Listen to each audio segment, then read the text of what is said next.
Hello dear students, this one is my first lecture on the chapter Plant Kingdom.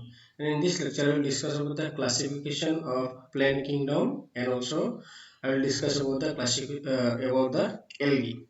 Now before going to the classification of Plant Kingdom and even about that algae, first we have to know the characteristic features of Plant Kingdom. Okay, so what are the characteristic features of Plant Kingdom? This one is very important because before going to the classification, the characteristic feature is one of the most important feature which we have to know. तो यहाँ पे अगर देखो first जो मैंने क्या लिखा है देखो salient features of plant kingdom plantae, या फिर हम लोग बोल सकते हैं characteristic feature of plant kingdom. तो what are the characteristic feature of plant kingdom? First characteristic feature क्या है देखो यहाँ पे. The first characteristic feature is the kingdom include both aquatic and land plants. ठीक है, ये जो कैरेक्टरिस्टिक फीचर है it is totally based on their habitat. So they are present in both. Few forms are aquatic, few forms are land forms और terrestrial form. Second characteristic feature जो है it varies from microscopic, मतलब size के ऊपर है ये characteristic feature. It varies from microscopic to giant form. तो जैसे माइक्रोस्कोपिक क्लोरेला मैंने यहाँ पे लिखा है एंड जाइंट फॉर्म क्या लिखा है देखो यूकेलिप्टस लिखा है. तो ये हो गया second characteristic feature. Third characteristic feature क्या है देखो, member of this kingdom perform photosynthesis. Member of this kingdom perform photosynthesis, but few forms are parasitic, saprophytic and few are insectivorous. ठीक है, तो ये हो गया थर्ड फीचर. तो members of this kingdom perform photosynthesis, ये तो हम लोगों को सबको पता है. But few are parasitic. Few are parasitic मतलब यहाँ पे देखो कभी कभी दिखाई देता है एक पेड़ के ऊपर दूसरा पेड़ भी सर्वाइव कर लेता है. That means the smaller one or the plant which is survive on another plant are generally parasitic plant or saprophytic or few forms are insectivorous. Insectivorous मतलब they used to capture insect for the purpose of their nutrient. जैसे उसका अगर example अगर देखो sundew, there is a plant called sundew. Sundew used to capture the insects. तो ये हो गया मोड ऑफ न्यूट्रिशन. तो ये थर्ड जो कैरेक्टरिस्टिक फीचर है this one is totally based on their mode of nutrition. Third one is all of them are eukaryotic. Based on an eukaryotic मतलब cells contain true and well defined nucleus, and cells जो होता है this cell is covered by double envelope system. double envelope system मतलब cell wall and cell membrane. तो cell जो होगा plant cell is generally covered by cell wall and cell membrane. Next जो characteristic feature है क्या है देखो, cells are surrounded with cell wall. तो प्लांट सेल जो ये ऑब्वियस बात है हम लोग को पता है. Plant cell is surrounded by cell wall and this cell wall is made up of cellulose. This one is very also important point. Plant cell is surrounded by cell wall which is made up of cellulose. And mature cell जो होता है plant cell, mature cell contain a central vacuole. Mature cell contain a single central vacuole. And the next feature is all members contain plastid which possess photosynthetic equipment. तो यहाँ पे जाके एक difference develop होता है. जैसे cyanobacteria, cyanobacteria is also contain chlorophyll pigment plus they also perform photosynthesis, but they are not included under plant kingdom because all the members of kingdom plenty have plastid, and this plastid contain different types of photosynthetic possess different types of photosynthetic pigments. But on the other hand cyanobacteria के case में plastid नहीं होता है. For this purpose cyanobacteria is not included under the kingdom plenty. तो ये हो गया हम लोग का few characteristic feature. नेक्स्ट चलते हैं बाकी characteristic feature क्या है. As we know plant contain chlorophyll pigment. तो यहाँ पे अगर देखो different types of chlorophyll pigment is also present. जैसे chlorophyll A यहाँ पे लिखा है देखो, chlorophyll A, chlorophyll B, chlorophyll C and chlorophyll D. These are the different types of chlorophyll pigment. Along with this chlorophyll pigment, xanthophyll, carotene is also present as a accessory photosynthetic pigment. So in different types of plants or different groups of plant, different types of chlorophyll pigments are present for the purpose of their photosynthesis. जैसे जैसे Rhodophyceae मतलब red algae में chlorophyll A and D होता है, Phaeophyceae में chlorophyll A and सी होता है. तो this type of difference is found. And in green plants they contain chlorophyll a b a and b. तो ये डिपेंड करता है based on nature of plants, ठीक है, और द ग्रुप ऑफ प्लांट, ठीक है। तो क्लोरोफिल में भी of different types, chlorophyll A, B, C and D. Along with this, xanthophyll and carotene is also present. Now यहाँ पे मैंने क्या लिखा है देखो, some of them also contain phycocyanin and phycoerythrin. Phycocyanin and phycoerythrin is also present in cyanobacteria. At the same time, this same pigment, phycocyanin and phycoerythrin, is present in certain plants. Generally किसके case में होता है? In case of red algae, this red algae contain phycocyanin and phycoerythrin, ठीक है। ये हो गया हम लोग का पिगमेंट ग्रुप। उसके बाद अगर देखो what is the stored food material of plant, the stored food material of plant is the starch. तो reserve food is in the form of starch. And reproduction अगर देखो, प्लांट कैन रिप्रोड्यूस और different groups of plant can reproduce by vegetative reproduction और by asexual reproduction and also by sexual reproduction. And और एक important feature है plant, अगर देखो plant के केस में locomotion is absent but movement is present, ठीक है। Locomotion is totally absent in case of plant but showing movement. Movement मतलब क्या होता है देखो, जैसे स्टेम का ग्रोथ अगर देखा होगा, stem is used to grow towards the sunlight and root is always goes towards the gravity. तो स्टेम का जो मूवमेंट होता है टुवर्ड्स द सनलाइट, उसको हम लोग बोलते हैं फोटोट्रोपिक मूवमेंट। एंड रूट का जो मूवमेंट होता है towards the gravity which is called as geotropic movement। तो ये हो गया मूवमेंट, और there are different types of movements are present in plant। तो ये जस्ट मैंने एज एग्जांपल तुम लोगों के साथ डिस्कस किया। तो these are the characteristic features of plant kingdom। अभी हम लोग चलते हैं सिस्टम ऑफ क्लासिफिकेशन, ठीक है।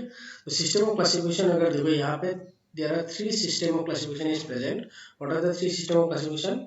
One is called as artificial system of classification, second one is called as natural system of classification, and third one is called as phylogenetic system of classification, ठीक है। These three system of classification is used for the classification of kingdom plant। क्या क्या देखो, artificial system of classification, natural system of classification and phylogenetic system of classification। now हम लोग को समझना होगा ये जो तीनों जो सिस्टम ऑफ क्लासिफिकेशन है ये क्या है and how it is useful. First अगर देखो, first one is the artificial system of classification. यहाँ पे अगर समझना हो, ये जो आर्टिफिशियल सिस्टम ऑफ क्लासिफिकेशन जो है, this artificial system of classification was proposed by Carolus Linnaeus, ठीक है। Artificial system of classification is proposed by Carolus Linnaeus. Now यहाँ पे एक क्वेश्चन बनता है कि why this system of classification is called as artificial system of classification? Because this system of classification use superficial character, या फिर हम लोग बोल सकते हैं it is totally based on one or two or few morphological feature, ठीक है। this system of classification is based on superficial character or based on a few morphological features only। that is why this system of classification is called as artificial system of classification। और ये जो classification जो है, this classification is based on characters like क्या क्या देखो यहाँ पे habitat, numbers, shape of the leaves and color। तो ये फ्यू जो सुपरफिशियल कैरेक्टर होता है या फिर ऑब्जर्वेबल कैरेक्टर होता है उसके ऊपर बेस करके ये artificial system of classification develop किया गया है। यानी ये हम लोगों को याद रखना होगा, it is the oldest system of classification और the first system of classification which was used and it uses superficial character thus known as artificial system of character। Simple चीज यहाँ पे समझना होगा, आर्टिफिशियल सिस्टम ऑफ क्लासिफिकेशन में क्या होता है, this system of classification is based on few morphological feature और ऑब्जर्वेबल फीचर। बट ये जो सिस्टम ऑफ क्लासिफिकेशन है, आर्टिफिशियल सिस्टम ऑफ क्लासिफिकेशन जो है, this artificial system of classification is not used because of few drawbacks। क्या क्या drawback देखो, first जो ड्रॉबैक है, it does not study homology. Homology मतलब सिमिलरिटी को स्टडी नहीं करता है। परसेंट सिमिलरिटी मतलब एक प्लेन के साथ दूसरे प्लेन या फिर एक पर्टिकुलर फैमिली ऑफ प्लेन के साथ दूसरे पर्टिकुलर फैमिली ऑफ प्लेन के बीच कितना परसेंट सिमिलरिटी है ये स्टडी नहीं करता। दूसरा अगर देखो, ऑब्जर्वेबल कैरेक्टर्स जो है, जो जनरली यूज होता है for this artificial system of classification, इसमें भी प्रॉब्लम है क्योंकि यहाँ पे क्या दिखाई देता है, observable characters may be changed due to the environmental effect. तो ये जो कोई भी प्लेन का अगर देखो, ये हम लोग को बताया based on the nature of environment, कभी कभी प्लेन का जो मॉर्फोलॉजिकल कैरेक्टर होता है थोड़ा बहुत चेंज होता है। This more observable character can not be used for the classification. तो यही सेकेंड ड्रॉबैक है। तो क्या लिखा है देखो, observable characters may be change due to environmental effect, thus this system of classification was not considered. ये हुआ दूसरा drawback. And the third drawback is it does not give any idea about the relationship between different taxa.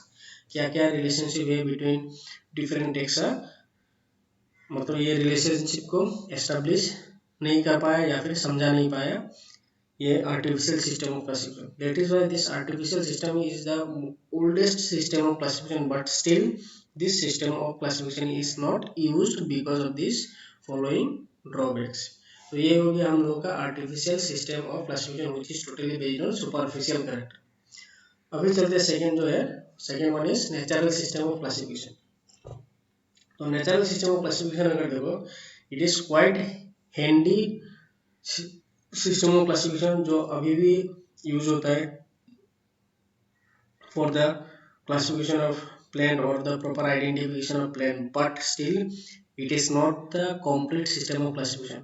ये complete system of classification क्यों नहीं है ये मैं बाद में समझाऊंगा. यहाँ पे अगर देखो नेचुरल सिस्टम ऑफ क्लासिफिकेशन में क्या होता है, this natural system of classification was proposed bye, third point में लिखा है देखो, George Bentham and Joseph Dalton hawker. This system of classification was proposed by George Bentham and Joseph Dalton hawker introduce the natural system of classification in their book which is called as Genera Plantera. और ये जो natural system of classification जो है ये क्या है अगर देखो, this type of classification is based on comparable characters. ठीक है, this type of character classification is based on comparable character. ना यहाँ पे जब कंपेरेबल कैरेक्टर मतलब क्या है, हम लोगों को सिमिलरिटी स्टडी करना है as well as the dissimilarity. तो यहाँ पे फर्स्ट वन में मैंने ऑलरेडी लिखा है देखो, this type of classification is based on comparable characters so as to bring out similarity and dissimilarity. हम लोग को similarity भी देखना होगा and also about the dissimilarity. And this system is proposed by George Bentham and Joseph Dalton Hooker. Now for the natural system of classification, ये मतलब क्या क्या एस्पेक्ट इसमें यूज किया जाता है. The system of classification employ क्या क्या देखो, साइटोलॉजिकल स्टडी, साइटोलॉजिकल मतलब cell structure and cell composition, anatomical aspect, anatomical मतलब इंटरनल स्ट्रक्चर, फिजियोलॉजिकल, ऑन्टोजेनिक मतलब स्टडी ऑफ एम्ब्रायो या फिर सिंपली हम लोग बोल सकते हैं embryology, and then phytochemistry. All these aspects are used for the classification of proper classification of plant kingdom. But why मैंने स्टार्टिंग में बोल दिया था, ये जो नेचुरल सिस्टम ऑफ क्लासिफिकेशन है still it is handy system of classification and it is still used, but why it is not the complete system of classification, because इसमें phylogeny missing है. फाइलोजेनी का मतलब क्या था, इवोल्यूशनरी हिस्ट्री. ठीक है, तो इवोल्यूशनरी हिस्ट्री जो है between different taxa is still missing in this system of classification. ठीक है, तो ये तो हो गया हम लोगों का natural system of classification. Now what are the drawbacks of this natural system of classification. अगर देखो फर्स्ट ड्रॉबैक जो है, it does not study evolutionary history और रिलेशनशिप. ये तो एक ड्रॉबैक निकल के आ रहा है जो मैंने ऑलरेडी तुम लोगों के साथ डिस्कस कर दिया है. Second one is closely related species families are grouped into different groups. ठीक है, मतलब कभी कभी नेचुरल सिस्टम ऑफ क्लासिफिकेशन में क्या क्या हुआ है, closely related families are grouped apart मतलब अलग रखा गया, but they are still closely related families. तो ये एक पर्टिकुलर ड्रॉबैक है जो नेचुरल सिस्टम ऑफ क्लासिफिकेशन में एग्जिस्ट करता है. ठीक है, अभी हम लोग चलते हैं the third system of classification which is called as phylogenetic system of classification. And phylogenetic system of classification अगर देखो, this classification is based on evolutionary relationship of organism is called phylogenetic system of classification. ये जो system of classification जो है इसमें evolutionary relationship study किया जाता है. एंड ये जो फाइलोजेनेटिक सिस्टम ऑफ क्लासिफिकेशन जो है, this phylogenetic system of classification was introduced by Engler and Prantl. अभी अगर एंट्रेंस एग्जाम में आता है who propose the phylogenetic system of classification, तो आंसर होना चाहिए हम लोगों का Engler and Prantl, not the Hutchinson and Takhtajan. क्योंकि हाचिंसन एंड तख्ताजार मैंने थर्ड पॉइंट में लिखा है, देखो improved system was introduced by Hutchinson and Takhtajan. जो improve system of phylogenetic system of classification जो है, मतलब मॉडिफाइड फॉर्म जो है, वो हाचिंसन एंड तख्ताजार ने प्रपोज किया था। तो यहाँ पे सेकेंड पॉइंट में फिर से चलते हैं हम लोग। It was introduced by Engler and Prantl and they classify flowering plant according to the complexity of floral structure. This one is also very important, ये भी नीट एग्जाम में कभी कभी आ सकता है। एंगलर एंड प्रेंटल ने फाइलोजेनेटिक सिस्टम जो सिस्टम ऑफ क्लासिफिकेशन किसके ऊपर बेस करके डेवलप किया? It is according to the complexity of floral structure. ठीक है, ये कॉम्प्लेक्सिटी ऑफ फ्लोरल स्ट्रक्चर के ऊपर बेस करके ये phylogenetic system of classification Engler and Prantl ने एस्टैब्लिश किया था। यानी improved system was introduced by Hutchinson and Takhtajan. ठीक है, तो ये हो गया हम लोग का phylogenetic system of classification. Now यहाँ पे क्वेश्चन आता है फाइलोजेनेटिक सिस्टम ऑफ क्लासिफिकेशन में क्या सिर्फ इवोल्यूशनरी रिलेशनशिप स्टडी किया जाता है? नहीं, यहाँ पे हम लोगों को समझना होगा ये जो फाइलोजेनेटिक सिस्टम ऑफ क्लासिफिकेशन जो होता है, it is the most recent form of classification. और इसमें क्या होता है, all the aspect, like all the aspect मतलब morphology मतलब external structure, anatomy internal structure, cytology cell structure and cell composition, even the chromosome number, then biochemistry, embryology, reproduction, everything is also included in this phylogenetic system of classification। ठीक है, तो ये हो गया हम लोग का three system of classification. Now after this three system of classification, all this classification is based on the evidences of to establish the evolutionary relationship। ठीक है, evidences मतलब फॉसिल फॉर्म में भी मिल सकता है हम लोगों को और as a living fossil form में। But if the fossil form is not present, यहाँ पे लिखा है देखो एक heading, if fossil evidences are absent in case of phylogenetic system of classification, या फिर सिस्टम ऑफ क्लासिफिकेशन में अगर फॉसिल एविडेंस नहीं मिलता किसी भी प्लेन का रिलेशनशिप एस्टेब्लिश करने के लिए, तब क्या किया जाता है? There are three aspect which are generally used if the fossil evidences are absent. तो क्या क्या एस्पेक्ट है देखो, वन इज साइटोटैक्सोनॉमी। ठीक है, नाम से समझ में आ रहा है साइटो। साइटो मतलब it is based on cytological studies like cell structure, cell composition and number of chromosome. तो साइटोटैक्सोनॉमी स्टडी किया जाता है if the fossil evidences are absent. Second जो एस्पेक्ट जो यूज किया जाता है वो है केमोटैक्सोनॉमी। नाम से समझ रहा है, केमो मतलब केमिकल के साथ related. It is based on various chemical constituent of organism, like organism मतलब प्लेन के केस में like amino acid, lipids, proteins, enzymes, hormones etcetera. तो ये हो गया केमोटैक्सोनॉमी, मतलब केमिकल कॉन्स्टिट्यूएंट को स्टडी किया जाता है। And third one is numerical taxonomy. Numerical taxonomy is actually based on computational technology, मतलब कंप्यूटर यूज किया जाता है इसमें। इसमें क्या किया जाता है देखो, it evaluate resemblances and differences. It evaluate resemblances and differences मतलब ये सिमिलरिटी एंड डिसिमिलरिटी को स्टडी करता है। And after the proper study it provide particular number and codes to all the character and the data are processed by using computers. ठीक, तो यहाँ पे देखो न्यूमेरिकल टैक्सोनॉमी क्या है, it evaluate resemblances and differences and provide number and codes to all the characters and data are processed by using computers। तो ये हो गया, अगर फॉसिल एविडेंस नहीं मिलता है then cytotaxonomy, chemotaxonomy and numerical taxonomy study किया जाता है। ठीक है, तो ये तो हो गया हम लोग का बेसिस ऑफ क्लासिफिकेशन, मतलब कैसे क्लासिफिकेशन एस्टेब्लिश हुआ है ये हम लोग ने जान लिया। अभी हम लोग को जाना होगा the complete classification of plane kingdom। तो complete classification of plane kingdom अगर देखो, plane kingdom is broadly divided into two sub kingdom। one is called as sub kingdom cryptogamy, another one is called as sub kingdom phenomogamy।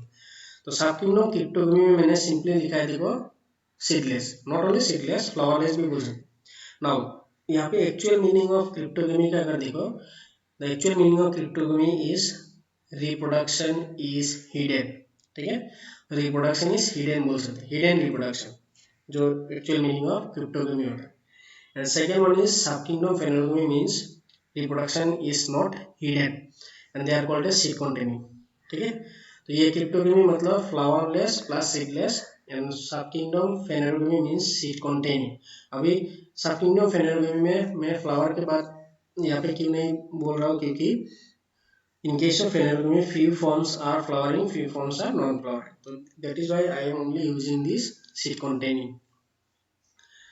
Now sub kingdom cryptogamy जो है, सब kingdom cryptogamy is divided into 3 division मतलब division is equivalent to phylum of animal kingdom, ये already हम लोगों ने first chapter में पढ़ा है। तो डिवीजन अगर देखो what are the 3 division, one is क्या क्या देखो, thallophyta means algae, bryophyta and pteridophyta, thallophyta, bryophyta and pteridophyta. Thallophyta means algae. अभी थैलोफाइटा अगर देखो this division thallophyta again consist of 3 class, क्या क्या देखो, rhodophyceae, phaeophyceae and chlorophyceae. Rhodophyceae मतलब red algae, phaeophyceae means brown algae, chlorophyceae means green algae. Bryophyta में अगर चलते हैं, bryophyta consist of 2 class, one is called as hepaticopsida और it is also known as, जैसे बुक में लिखा होगा, liverwort. Liverwort is actually the hepaticopsida and bryopsida means mosses, ठीक है। तो liverworts and mosses are the 2 class under bryophyta. उसके बाद चलते हैं हम लोग pteridophyta. Pteridophyta consist of 4 classes, क्या क्या देखो, psilopsida, lycopsida, sphenopsida and pteropsida, these are the 4 classes included under the pteridophyta. अभी हम लोग चलते हैं सब kingdom phanerogamy. Sub kingdom phanerogamy again divided into 2 divisions, क्या क्या देखो, one is gymnospermae and other one is angiospermae. Now ये जो जिम्नोस्पर्मी जो है, gymnospermae again consist of 3 classes, क्या क्या देखो, कोनिफेरोप्सिडा, साइकाडोप्सिडा एंड जिंकोवेल्स। कोनिफेरोप्सिडा, साइकाडोप्सिडा एंड जिंकोवेल्स, ये 3 there are 3 classes included under gymnospermy and angiospermy। अगर देखो there are 2 class, one is monocotyledony and another one is dicotyledony, मतलब monocot and dicotyledons। तो ये तो हो गया हम लोग का complete classification of kingdom plenty. तो ये जो फ्लो चार्ट जो है तुम लोग फिर से कॉपी में नोट डाउन कर सकते हो, या फिर वीडियो से अगर समझ जाते हो तो बहुत अच्छा है, बिकॉज दिस फ्लो चार्ट अगर अच्छे से समझ लिया, this one is very helpful for your for all of you to study the chapter in next lecture। तो ये तो हो गया हम लोगों का किंगडम प्लेंटी। अभी हम लोग चलते हैं, जितना भी हम लोगों ने यहाँ पे डिविजन या फिर सब डिविजन या फिर जो हम लोग क्लास हम लोगों ने यहाँ पे लिखा है, सबको हम लोग स्टडी करेंगे। तो आज के लिए हम लोग का कौन सा स्टडी करेंगे, सिर्फ थैलोफाइटा। और थैलोफाइटा में कितना क्लास आता है, 3 class, Rhodophyceae, phaeophyceae and Chlorophyceae. तो हम लोग का फर्स्ट जो है क्रिप्टोगमी, क्रिप्टोगमी मतलब सीडलेस। तो ये फर्स्ट पॉइंट मैंने क्या लिखा है देखो, the members of these groups are flowerless और सीडलेस, ठीक है, फ्लावरलेस और सीडलेस। सेकंड पॉइंट में क्या लिखा है देखो, क्रिप्टोगमी इज डिवाइडेड इनटू 3 डिविजन्स, क्या क्या देखो, थैलोफाइटा मतलब एल्गी, ब्रायोफाइटा एंड टेरिडोफाइटा। तो आज के लिए लेक्चर में मैं कौन सा स्टडी करूंगा, ओनली द थैलोफाइटा मतलब algae.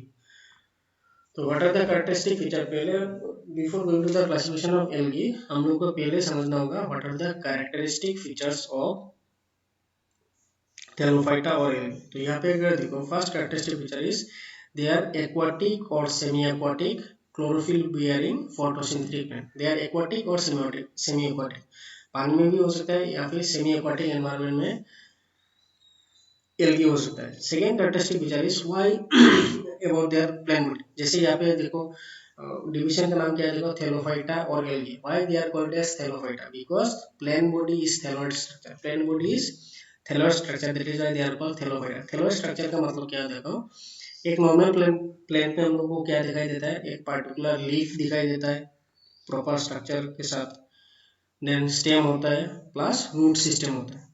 But in case of Thallophyta अगर देखो, proper root, stem and leaf हम लोगों को समझ में नहीं आएगा, that means plant body is thalloid structure. तो सेकेंड पॉइंट क्या लिखा देखो, क्या लिखा है देखो, plant body is thalloid structure that is undifferentiated root, stem and leaves, ठीक है।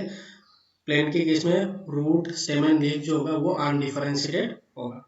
That is why it is called as thalloid structure, and that is why they are known as thallophyta. Third characteristic feature is whole body is covered by mucilage. तो whole body is covered by mucilage, इसका main reason अगर देखो, they are generally present in aquatic environment. तो mucilage होने से क्या होता है, the plain body is not easily decayed in the aquatic environment. And why? Only because of the presence of this mucilage covering. Fourth जो characteristic feature है, stored food is starch. ये तो हर एक प्लेन किंगडम में होता है. They reproduce by vegetative, asexual and sexual reproduction. तो vegetative reproduction अगर देखो, generally vegetative reproduction is generally occurs by fragmentation. Asexual reproduction occurs by spore formation, and sexual reproduction occurs by isogamy, anisogamy और oogymy. तो आइसोगमी, एनाइसोगमी and oogymy हम लोगों ने already fungi में देखा होगा. तो आइसोगमी का मतलब क्या होता है, both the gametes are similar in structure. Anisogamy मतलब both the gametes are dissimilar in structure. And oogymy means female gamete is larger than male gamete. तो ये हो गया 3 different mode of sexual reproduction found in different groups of algae. Next अभी चलते हैं. तो algae अगर देखो, एल्गी को हम लोग ने डिवाइड किया था 3 डिफरेंट क्लास में. क्या था, rhodophyceae, phaeophyceae and chlorophyceae. Rhodophyceae का मतलब है रेड एल्गी, ठीक है. Rhodophyceae means red algae. तो what are the characteristic feature of red algae अगर देखो, they are marine. Most of the forms of red algae are marine, ठीक है, except few fresh water species जैसे batrachospermum. Batrachospermum is a fresh water form, ठीक है. बाकी जो जितना भी मेंबर्स है, all of them are belongs to marine environment. Second जो कैरेक्टरिस्टिक फीचर है, a plain body varies from unicellular, filamentous, ribbon like और लेस लाइक. ये तो है about the plain body. Plain body में भी यूनिसेलुलर, फिलामेंटस, रिबन लाइक और lace like. Third characteristic feature जो है, cell wall consist of cellulose, ठीक है. Cell wall mainly consist of cellulose. Along with the cellulose, pectic compound and phycoloids are also present. And यहाँ पे अगर देखो, photosynthetic organelle is called as chromatophore. Photosynthetic organelle is called chromatophore. Fourth characteristic feature अगर देखो, in case of red rhodophysi, what are the chlorophyll pigment is present. ये important. They contain photosynthetic pigment which include chlorophyll A and A. तो कौन कौन सा chlorophyll होता है in case of red algae. जैसे हम लोगों ने पहले डिस्कस किया था, क्लोरोफिल कितने टाइप का था, ए था, chlorophyll a, b, c and d था. But in case of red algae अगर देखो, यहाँ पे सिर्फ क्लोरोफिल ए है and chlorophyll d is present. along with chlorophyll A and D, carotenoid and phycobilin is also present, ठीक है. अभी हम लोग जाते हैं फाइकोबिलिन पे. Phycobilins are water soluble pigment of 2 types. Phycobilins क्या है, वाटर सोल्यूबल पिगमेंट है, and it is again of 2 types. क्या क्या देखो, red coloured phycoerythrin and blue coloured phycocyanin. Red coloured phycoerythrin and blue coloured phycocyanin. अभी एक question frequently जो NEET exam में आता है, which algae is present at the bottom of sea water. और कभी कभी बोर्ड एग्जाम में क्वेश्चन आ सकता है, why red algae is able to survive in deep sea water, ठीक है. इसका रीजन यहाँ पे, ये जो लास्ट पॉइंट में मैंने ऑलरेडी दिया है, देखो, red colour of algae develop due to the formation of large amount of phycoerythrin. ये समझ पा रहे हैं, फाइकोएरिथ्रिन ज्यादा होने की वजह से रेड इन कलर होता है. Now phycoerythrin is able to absorb blue green light. यहाँ से शुरू होता है reason. Phycoerythrin is able to absorb blue green light. क्योंकि ये पॉइंट अच्छे से देख लेना, क्योंकि जैसे असर्शन एंड रीजन टाइप का क्वेश्चन होता है. जैसे एक पर्टिकुलर स्टेटमेंट दिया जाएगा, उसके बाद एक प्रॉपर रीजन दिया जाएगा. अभी उसके बाद क्वेश्चन क्या आएगा, क्या होगा, जो स्टेटमेंट स्टेटमेंट के साथ रीजन जो है वो करेक्ट है या मैच नहीं करता, या फिर करेक्ट एक्सप्लेनेशन नहीं है, इस टाइप का क्वेश्चन आ सकता है इन नीट एग्जामिनेशन. तो red colour of algae develop due to formation of large amount of phycoerythrin. And phycoerythrin का एक स्पेशलिटी क्या है, it is able to absorb blue green light, ठीक है. It is able to absorb blue green light. ये जो blue green light जो है, ब्लू ग्रीन लाइट का जो वेवलेंथ होता है वो शॉर्ट होता है, and that is why it is able to reach maximum depth in water. तो यहाँ पे देखो, wavelength of this light is short, thus able to reach maximum depth in water, मतलब पानी के अंदर तक ये ट्रेवल कर सकता है। And therefore red algae are present in bottom of sea water. Clear है? ये जो लास्ट पॉइंट है उसको अच्छे से देखना है। हर एक फीचर्स बहुत इंपॉर्टेंट, बट लास्ट फीचर को थोड़ा अच्छे से देखना, इसमें बहुत कुछ दिया हुआ है। तो ये तो हो गया few characteristic feature of red algae. और भी कैरेक्टरिस्टिक फीचर है। अभी चलते हैं हम लोग store food. Store food of red algae is called as floridean starch. Starch ही है, but it is generally known as floridean starch. And asexual reproduction takes place by non-motile spore formation. Asexual reproduction takes place by non-motile spore formation. And sexual reproduction is oogamous type. oogamous type मैंने already बोला था। oogamous type क्या होगा? Female gamete is larger than male gamete. यहाँ पे अगर देखो in case of sexual reproduction, male sex organ is called as spermatogonium और antheridium which produce male gamete और spermatium, while female sex organ is called as carpogonium. ठीक है, तो male sex organ is called as spermatogonium और antheridium and female sex organ is called as carpogonium. Then some red algae deposit calcium carbonate from the sea water. ये भी कुछ red algae में दिखाया है। Few of the red algae deposit calcium carbonate from the sea water and they form a coral-like structure and they are generally known as coralline. And it is found in a particular red algae which is called as corallina. They play important role in the formation of coral atoll. तो coral atoll actually zoology का part है। जब higher studies करोगे about the zoology तब जाके ये तुम लोगों को मिलेगा कोरल एटॉल क्या है और what are the different types of coral atoll is present. अभी हम लोग चलते हैं एग्जाम्पल। अभी ये एक चीज यहाँ पे याद रखना, जब भी हम लोग एल्गी पार्ट करेंगे उसका example and along with the example के साथ अगर कोई भी बेनिफिशियल रोल या फिर फंक्शन होता है वो बहुत इंपॉर्टेंट होता है, क्योंकि बेस्ड ऑन एग्जाम्पल ये देखा गया है कि बहुत सारा क्वेश्चन ऑलरेडी नीट एग्जाम में आ चुका है। ठीक है, तो फर्स्ट एग्जाम्पल यहाँ पे अगर देखो रेड एल्गी का जेलिडियम, मैंने दो एग्जाम्पल एक साथ लिख लिया देखो बेस्ड ऑन देयर पर्पस। अगर देखो Gelidium and Gracilaria are the two red algae which are the main source of agar. अभी यहाँ पे एगार क्या है? Agar is generally used as a medium in case of tissue culture. ठीक है, tissue culture में एक आर्टिफिशियल मीडियम यूज किया जाता है, न्यूट्रिएंट मीडिया बोल सकते हैं हम लोग। उसमें क्या है, उसमें हम लोग किसको यूज करते हैं? एगार। एंड ये जो एगार है, एगार कहाँ से मिलता है? द सोर्स ऑफ एगार is the gelidium and gracilaria. अगर एग्जाम में कोई भी ऑप्शन में जेलिडियम मिलता है, ठीक है, तो ये जेलिडियम करेक्ट ऑप्शन होगा।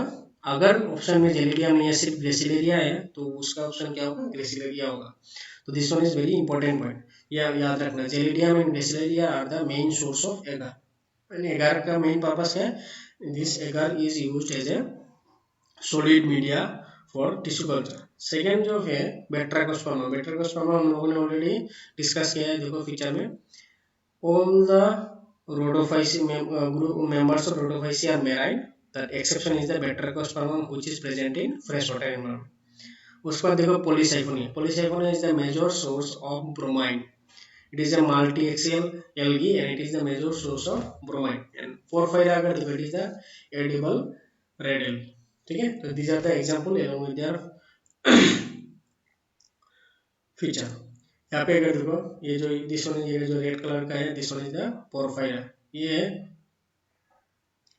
This one is the polysiphonia and this one is bacteria. This one is polysiphonia, ये है porphyra and this one is the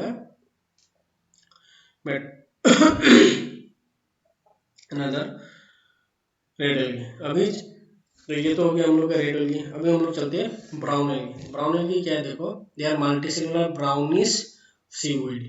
ठीक है, ग्रीन ब्राउनिश ग्रीन सीवीड, ये समझ में आ रहा है क्योंकि ये ब्राउन कलर का होगा। And why they are brown colour, पहले हम लोग को समझना होगा कौन कौन सा पिगमेंट होता है। In case of brown algae अगर देखो क्लोरोफिल ए एन सी होता है। Chlorophyll a and c is present, not chlorophyll a and d और a and b. Chlorophyll a and c is present and brown fucoxanthin pigment is also present, that is why they are brownish in color. Then they may be filamentous form, जैसे lower form में होता है Ectocarpus. ये मैंने bracket में क्यों दिया है, ये भी कभी कभी एंट्रेंस एग्जाम में आ सकता है।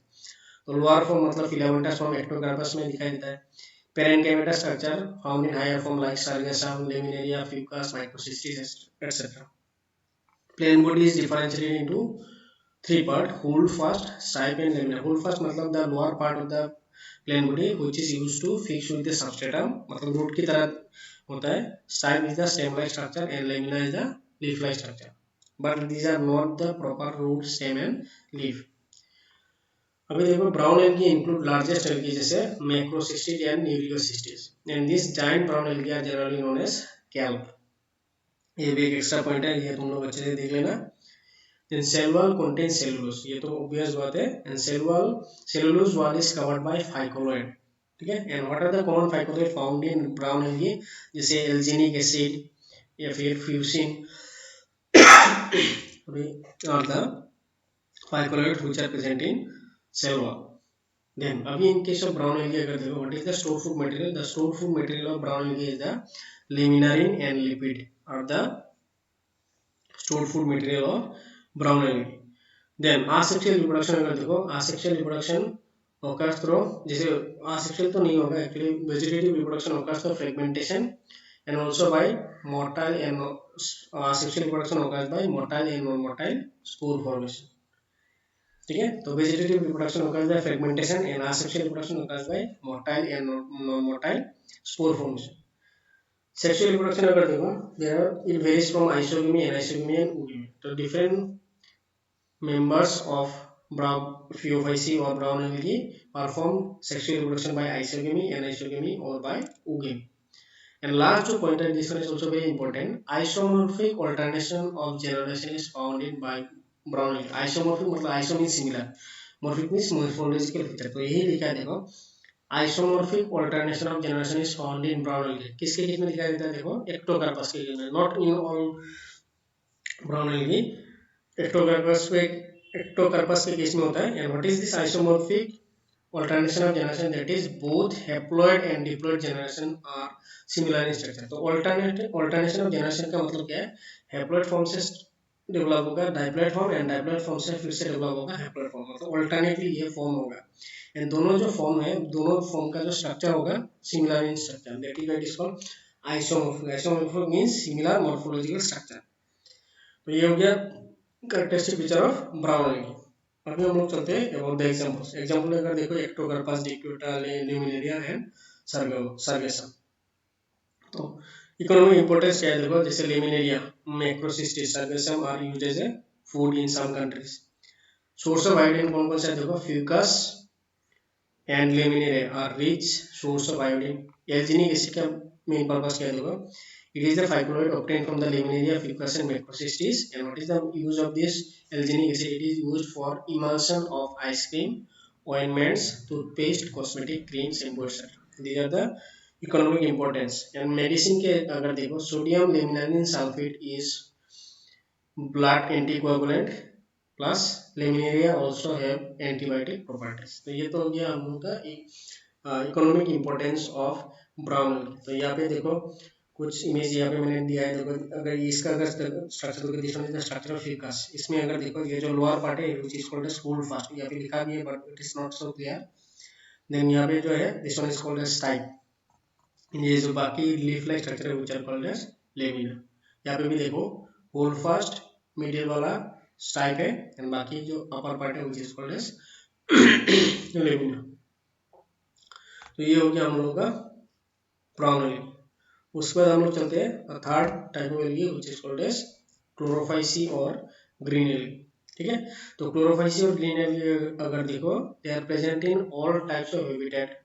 ठीक है. They are present in all types of habitat, grows on moist soil, rock and also on wooden logs भी बोल सकते हैं इसको. ठीक है. तो habitat grows in most moist soil, rocks and also grows on wooden logs. Second अगर देखो, some of them are epiphytic और एपिजोटिक. एपिफाइटिक मतलब they can present on plants और they may be also present on the body of animal. तो that is why they are called epiphytic, मतलब plant के body के ऊपर होगा, या फिर एपिजोटिक मतलब एनिमल बॉडी के ऊपर उनका ग्रोथ होगा.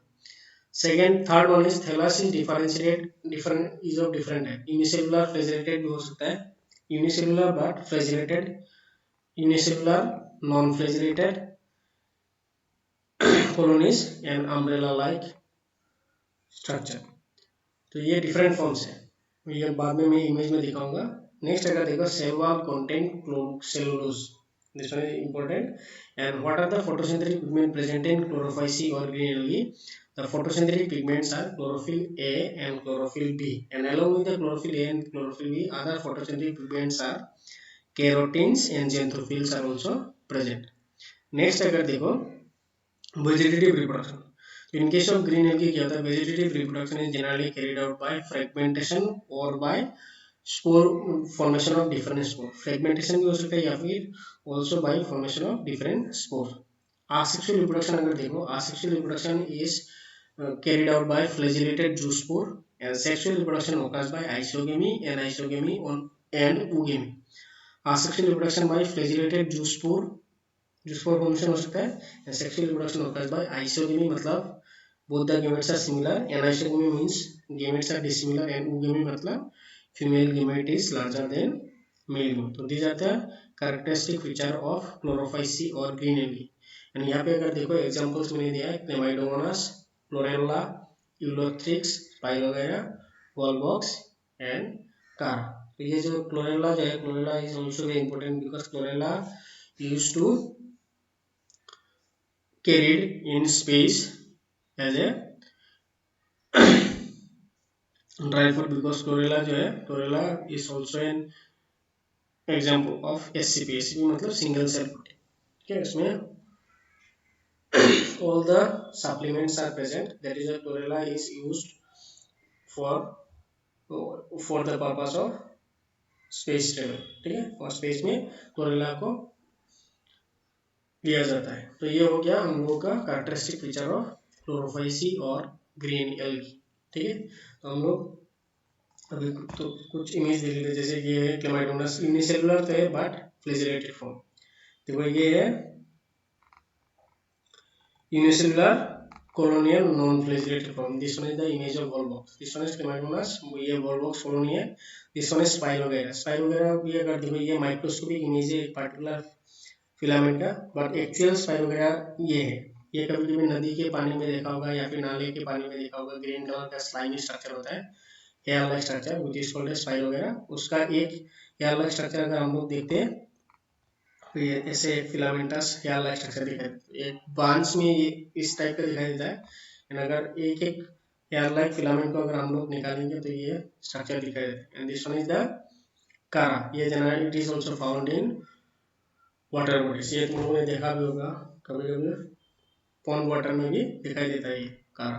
तो these are the few images of green algae. तो ये हो गया हम लोग का आज का lecture about the plant kingdom. अभी ये फिर से मैं बोलना चाहूँगा, system of classification, the flow chart of plant kingdom, classification and algae अच्छे से पढ़ लेना। और एल्गी में सिर्फ कैरेक्टरिस्टिक फीचर नहीं पढ़ना, along with the characteristic feature you have to understand the examples properly, because example को लेकर भी बहुत सारा क्वेश्चन आ चुका है ऑलरेडी या फिर आ सकता है इन फ्यूचर।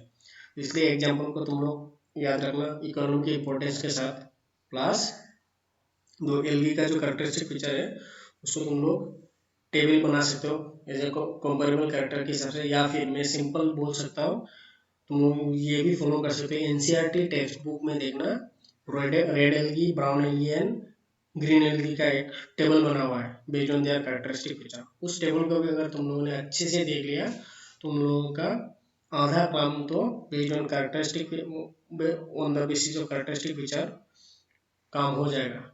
जो टेबल जो है टेबल फॉर्म में मैंने ऑलरेडी नहीं दिया है क्योंकि मैंने सेंटेंस फॉर्म में दे दिया है, क्योंकि बहुत सारा मैंने एक्स्ट्रा पॉइंट यहाँ पे इंक्लूड किया है जो एनसीईआरटी बुक में नहीं है। बट अगर सिंपल फॉर्म में तुम लोग पढ़ना चाहते हो तो एनसीईआरटी टेक्स्ट बुक में देखना है table of algae, red algae, brown algae and green algae. उस टेबल को भी अगर तुम लोग अच्छे से स्टडी कर लिया तो यू विल बी बेनिफिटेड।